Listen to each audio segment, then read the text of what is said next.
Now we're backstage with Anna Stretton straight after the show. How are you feeling? Oh, I'm feeling wrapped. I mean, I'm really pleased with the way it turned out, and yeah, just a neat spectacle of colour, and we got the message and the theme across. So, yeah. How many years have you been doing Fashion Week now? I think it's 7.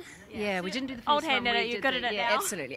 But it's still a neat thing. It still gives you butterflies just before you start, and it's still wonderful to be part of it. Yeah, so, I'm wondering what everyone's going to think. Now, you had a really, really strong collection there. Can you tell us a little bit with the background and the vibe going on there? Well, it was all based around the Japanese body art of irazumu and the koi fish and the chrysanthemum. So it had a kind of a Japanese overtone. But for me, I suppose it started because I've always wanted a tattoo. And if I was going to tattoo myself, I'd do the koi fish or a big chrysanth. And I'm just not very, I'm a bit of a fraidy cat and that sort of thing. So yeah, hey, I put it on the catwalk. Yeah. And they represent like courage and strength and stuff. Absolutely, that's what your woman was all about, Anna Stretton girl. Yeah, well, I think it's what I would like women to be all about in life. So, you know, there was a really neat under theme sort of the running by it as well too. Yeah. Now you had the little suits that had the tattoos on it, so it looked like they were all tattooed. Are you going to be selling them in store? Yeah, absolutely. Probably not as suits, but probably as like the leggings and the tops, because I don't know if the bodysuit is so practical, especially when you're out and you want to go to the loo and you got to take everything off. So you need a little zip. Yeah, yeah, absolutely. That fabric was actually designed by us and printed by us, so it's a digital print, so it's very cool. Yeah.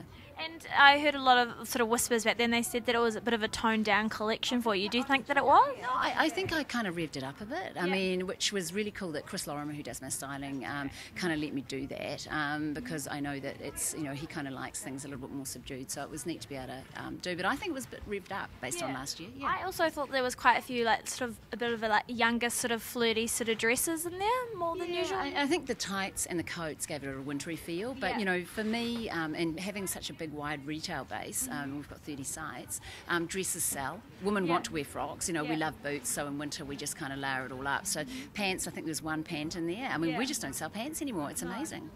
I mean, look at us. Yeah, I've been in dresses all day. So.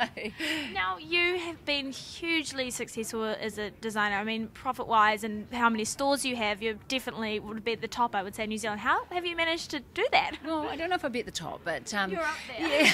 Yeah, you know, for me, it is about making garments that will eventually sell. Yes, it's wonderful to do this in a show sense, and there's probably about 20% of these garments that will never hit retail. But for me to be able to make money out of these garments means that I'm back here next year showing. So survival is really important to me as well. But it's great that I have 2 tiers to the label. I have Anna S and I have Anna Stretton, and Anna Stretton enables me to play where Anna S is more about just making money. Yeah. That's a smart idea. Being directional, but also being consumable. Yeah. Is that even a word? You know what? It's just about survival because there's so many casualties in this industry. So for me, it's about how I, you know, really do stay on top. Yeah. Well done. And speaking of casualties, we have to mention it. No. How are the girls? Are they okay? Yeah, they're absolutely okay. And that was my biggest concern because, you know, they're so small and they've got such lovely little ankles and coming over on those huge shoes. I mean, and it was really just a matter of time, not buckling them up properly. The slippery flower, you know, just not probably being able to walk on that higher shoe, some of the girls. So a combination, but the good thing is everyone's okay. Yeah. And that's not something as a designer that annoys you. Like you're like, it's fine. It's we're human. Absolutely cool about that. Yeah. You know, I'm more worried for the girls because God, imagine if someone ended up in hospital because they bloody snapped their ankle. So you know that would be horrible for them. Imagine the front page headlines. Well, I'm okay about that. I'd be more worried about the girl. You know. So yeah. Well done. It was fantastic. Thanks, Anna.